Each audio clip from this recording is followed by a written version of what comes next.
Hello दोस्तों, welcome to my YouTube channel legal educational notes. आज हम पढ़ने वाले हैं इंडियन कॉन्ट्रैक्ट एक्ट 1872 का पार्ट नंबर 1, जिसमें आज हम कवर करेंगे definitions and essentials of the proposal.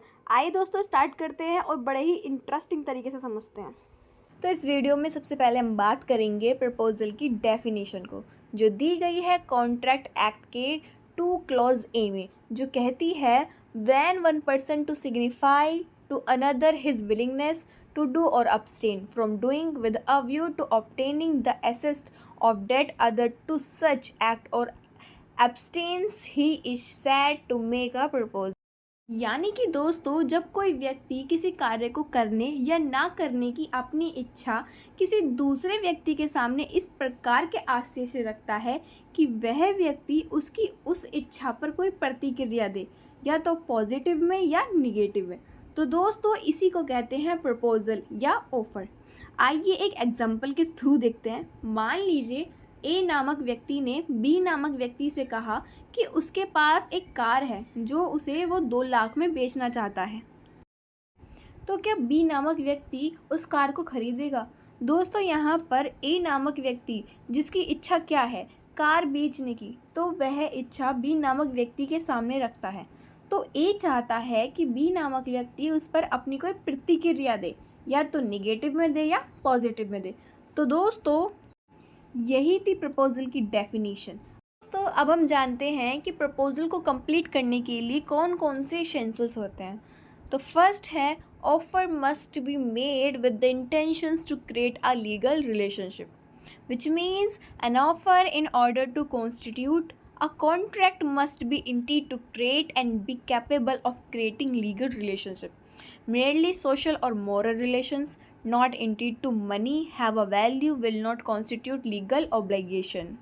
यानी कि दोस्तों जो ऑफ़र या प्रपोज़ल किया गया है वो दोनों पार्टीज़ के बीच लीगल रिलेशन क्रिएट करने के पर्पस में किया जाना चाहिए।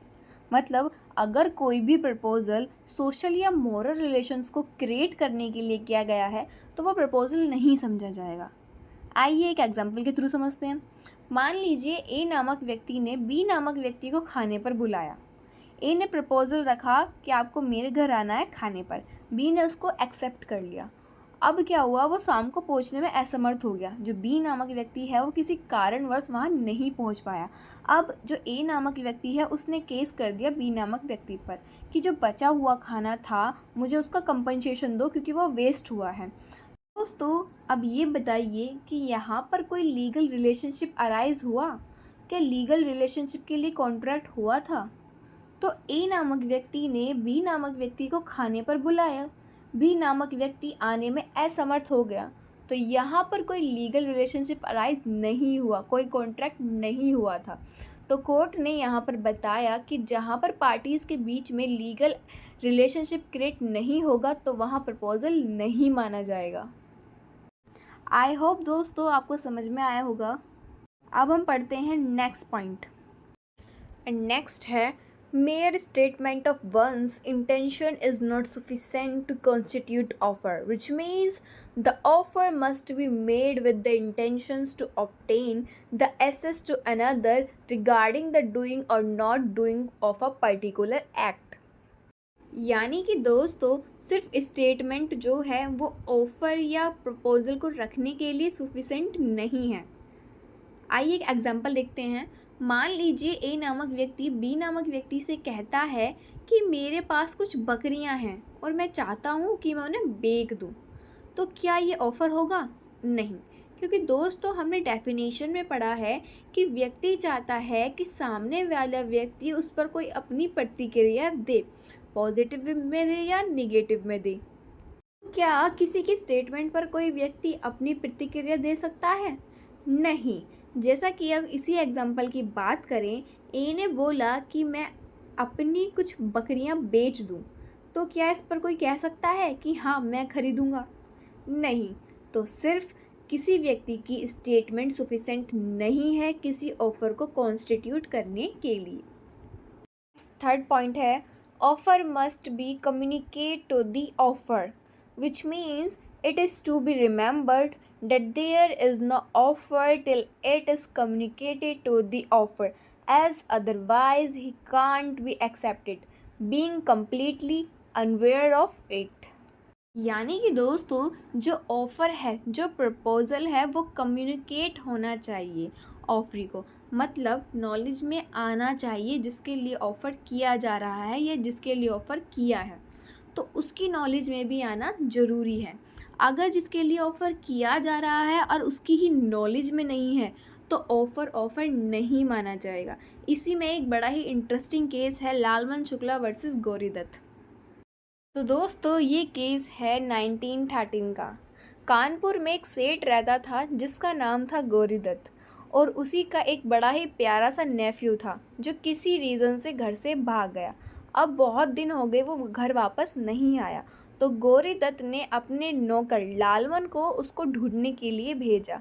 अब लालमन उसको ढूंढने के लिए निकल गया, तो गौरी दत्त ने लालमन के जाने के बाद पीछे से एक अनाउंसमेंट किया कि जो भी मेरे नेफ्यू को ढूंढ कर लाएगा मैं उसे 501 का इनाम दूंगा। फिर क्या होता है दोस्तों, कुछ दिनों के बाद लालमन को उनका नेफ्यू मिल जाता है और वो उन्हें अपने साथ लेकर आ जाता है और वो सेठ को सौंप भी देता है। फिर गौरी दत्त उसको शाबाशी देकर उसको घर जाने के लिए कह देते हैं। जब लालमन अपने घर जाता है तो उसके आस पड़ोस के लोग उससे पूछते हैं, क्या तुम्हें कोई इनाम मिला है? क्या तुम्हारे सेठ जी ने तुम्हें कोई इनाम दिया है? तो लालमन कहता है, कौन सा इनाम? मेरे सेठ जी ने तो मुझे कोई इनाम दिया ही नहीं है। तब उसके पड़ोसी बताते हैं कि तुम्हारे जाने के बाद तुम्हारे सेठ जी ने 501 का इनाम रखा था कि जो भी उनके नेफ्यू को ढूंढ कर लाएगा वो उनको देंगे। तो दोस्तों अब क्या होता है, अब लालमन गौरी दत्त से अपना इनाम मांगने के लिए जाता है, तो गौरी दत्त उस इनाम को देने से मना कर देते हैं। अब लालमन गौरी दत्त पर केस फाइल करता है। तो इसमें कोर्ट का क्या जजमेंट आया? तो कोर्ट का जजमेंट आया कि ऑफ़र वैलिड तभी होगा जब ऑफ़र ऑफरी को कम्युनिकेट होगा। मतलब कि इस केस में लालमन नेफ्यू को लेकर तो आ गया, लेकिन उसको ये अवार्ड वाला ऑफ़र कम्युनिकेट ही नहीं था, मतलब उसको उसकी नॉलेज ही नहीं थी, इसलिए ये ऑफ़र नहीं माना जाएगा। आई होप दोस्तों आपको ये केस भी समझ में आया होगा। फोर्थ पॉइंट है, invitation to the offer is not a same thing as offer itself. The offer and the invitations to offer are not the same thing, but they are two quite different terms. In case of an invitations to offer, there is no intention on the part of the person sending out the invitation to obtain the assist of the other person to such invitation. ये important part है दोस्तों, इसको ध्यान से सुनिएगा कि invitation to offer और offer में क्या डिफरेंस है। तो इन्विटेशन टू ऑफ़र या ये कहे इन्विटेशन का प्रपोज़ल सेम नहीं है, क्योंकि इन्विटेशन टू ऑफ़र के लिए इंटेंशन नहीं होती किसी पर्सन की कि वो सामने वाले व्यक्ति से इन्विटेशन पर अपनी कोई प्रतिक्रिया मांगे। इसे भी एक एग्जाम्पल के थ्रू समझते हैं। आइए, ड्राई फ्रूट्स की शॉप होती है जिस पर ए नामक व्यक्ति जो है वो उस दुकान का मालिक होता है। तो बी नामक व्यक्ति उसके पास आकर बोलता है कि आपके पास बादाम क्या रेट के मिलेंगे? ए नामक व्यक्ति बोलता है कि हमारे पास बादाम का जो लोएस्ट प्राइस है वो 900 रुपये किलो है। तो बी नामक व्यक्ति कहता है कि ठीक है, आप मुझे 2 किलो बादाम कर दो। अब ए नामक व्यक्ति उसे बादाम देने से मना कर देता है।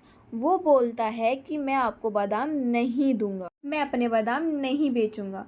तो बी नामक व्यक्ति जो है वो ए नामक व्यक्ति के खिलाफ सूट फाइल कर देता है कि उसने 900 रुपये में जो उसने अपना प्रपोज़ल रखा था मैंने उसको एक्सेप्ट कर लिया है। अब ये हमारे बीच में एक एग्रीमेंट बन गया है या कॉन्ट्रैक्ट बन गया है। अब ब्रीच ऑफ कॉन्ट्रैक्ट के लिए इस शॉपकीपर पर केस चलाया जाएगा। तो कोर्ट ने यहाँ पर ये बताया कि ऑफ़र और invitation offer both are different thing. जो यहाँ पर हुआ था वो ऑफ़र नहीं था, वो इनविटेशन ऑफ़र था। यानी कि ऑफ़र को इनवाइट करने का जो प्रोसेस था, जैसा कि हम देखते हैं कि बड़े बड़े मॉलों में, बड़ी बड़ी शॉप में पैम्पलेट लगाए जाते हैं जिसमें अपना प्राइस मेंशन किए करते हैं। वो क्या करते हैं, वो लोगों को इनवाइट करते हैं कि लोग उनसे ऑफ़र करें, ना कि वो लोगों से ऑफ़र करें। आई होप दोस्तों आपको ये समझ में आया होगा कि ऑफ़र और इनविटेशन ऑफ़र में क्या डिफरेंस है। नेक्स्ट 5th पॉइंट है, offer must be certain. An offer must be certain and defined. Its terms should not be so as to prevent to a contract being formed. यानी कि दोस्तों जो offer किया जा रहा है वो सर्टेन होना चाहिए। अगर वो सर्टेन नहीं है, अनसर्टेन है, तो फिर वो प्रपोज़ल नहीं बन सकता। आइए इसको एक एग्जाम्पल के थ्रू समझते हैं। अब ए नामक व्यक्ति के पास बहुत सारी कार खड़ी हैं। वो बी नामक व्यक्ति से कहता है कि मैं अपनी कार बेचना चाहता हूँ 3 लाख रुपए में, क्या आप उसको खरीदोगे?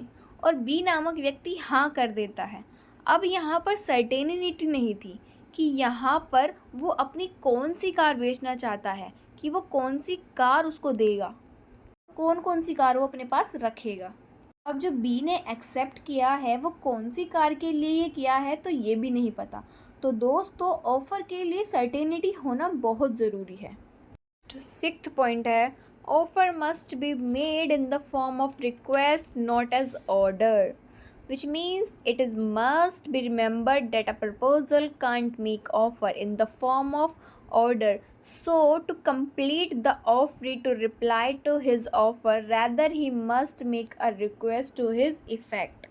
यानी कि दोस्तों जो ऑफ़र किया जा रहा है वो रिक्वेस्ट की फॉर्म में होना चाहिए, ना कि किसी ऑर्डर या डिक्टेटर की फॉर्म में। तभी तो हम सामने वाले व्यक्ति की प्रतिक्रिया ले पाएंगे, क्योंकि अगर इसी की डेफिनेशन की बात करें तो इसमें बताया गया है कि सामने वाले व्यक्ति की प्रतिक्रिया लेने से आशय होना चाहिए। तो जब हम किसी से ऑर्डर करते हैं तो क्या हम किसी व्यक्ति से प्रतिक्रिया ले सकते हैं उस ऑफ़र पर? तो बिल्कुल भी नहीं। इसलिए दोस्तों offer must be made in the form of request, not a order. Next point है, ऑफ़र मे बी एक्सप्रेस और implied. Express, when an offer is made by words written or oral, it is called express offer. Implied, when a offeree express neither in the words writing oral but the way of conduct, it is called implied offer. Next 7th point है, offer may be express or implied. Express offer, when a offer is made by word written or oral, it is called express offer. Implied, when a offer is expressed neither in the words written or oral but by the way of conduct, it is called implied offer. दोस्तों जैसा कि हम जानते हैं कि 2 तरह से किसी प्रपोज़ल को रखा जा सकता है या एक्सेप्ट किया जा सकता है, एक्सप्रेस और इम्प्लाइड। जब कोई व्यक्ति किसी कार्य को बोलकर या लिखकर समझाता है तो वो कहलाता है एक्सप्रेस ऑफ़र। अगर जब कोई व्यक्ति किसी कार्य को इशारों से समझाता है तो ये कहा जाता है इम्प्लाइड ऑफ़र। इसको भी एक एग्जाम्पल से समझते हैं, आइए। अब मान लीजिए ए के पास कोई पेन है, वो कहता है कि मैं इस पेन को 10 रुपये में बेचना चाहता हूँ, क्या आप खरीदेंगे? तो ये है एक्सप्रेस ऑफ़र। वहीं अगर हम बात करें इम्प्लाइड ऑफ़र की, जो ई रिक्शा हैं ग्रामीण क्षेत्र में, जो ग्रामीण क्षेत्र में रहते हैं, लोकल ट्रैवल जो हैं, वो एक रोड से दूसरे रोड पर जाते हैं और उनका फ़िक्स रेट होता है, वो बंधे हुए होते हैं, तो इसको कहते हैं इम्प्लाइड ऑफ़र। तो ऑफ़र में बी एक्सप्रेस और इम्प्लाइड। नेक्स्ट पॉइंट है, offer may be specific and general. Specific offer, a specific offer is a proposal made to be a particular person or group of people and only that person or a group can accept it। मतलब कि specific offer वो offer होता है जो किसी specific बंदे के लिए किया जाता है। मतलब एक व्यक्ति है जो सिर्फ दूसरे व्यक्ति के लिए ऑफ़र निकाल रहा है, बाकी सबके लिए नहीं, तो ये है स्पेसिफिक ऑफ़र। एंड नेक्स्ट है हमारा general offer. A general offer is an offer made to the public at large and anyone can accept it by complying with the term of offer। इसका मतलब ये है कि जो जनरल ऑफ़र है वो सभी के ऊपर अप्लाई होता है।